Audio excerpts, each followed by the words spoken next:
किसी दुकानदार का लड़का बेहद शरारती था।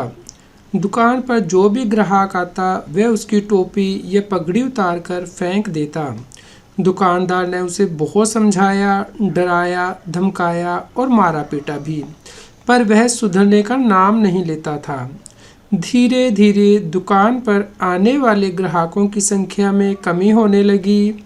संयोग से एक दिन दुकान पर एक महात्मा आए।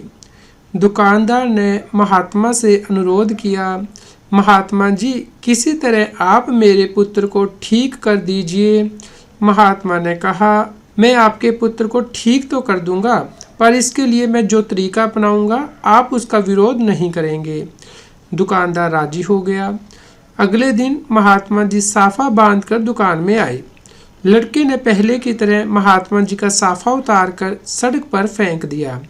इस पर महात्मा जी ने हंसकर कहा, शाबाश बेटा, अब जरा दौड़कर इस साफे को ले तो आओ।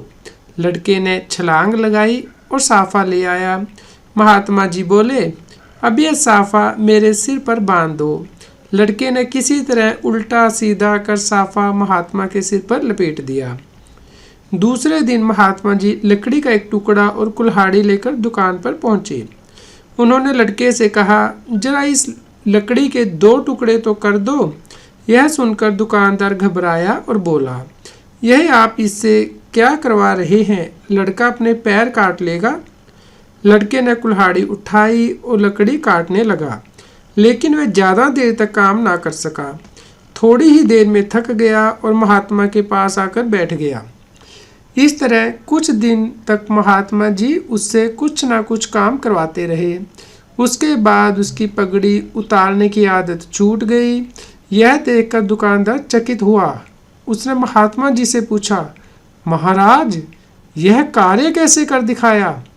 इस पर महात्मा बोले, हम लोग दिन भर बच्चों से कहते रहते हैं, यह मत करो, वह मत करो, लेकिन एक बार भी यह नहीं कहते कि यह काम करो।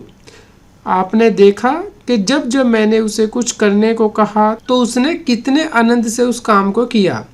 बात दुकानदार की समझ में आ गई। उस दिन से वह अपने पुत्र को किसी न किसी काम में व्यस्त रखने लगा। दोस्तों, यदि आपको ये कहानी पसंद आई हो तो कृपया लाइक करें और इसी प्रकार की प्रेरणादायी कहानियाँ सुनने के लिए इस चैनल को सब्सक्राइब करें।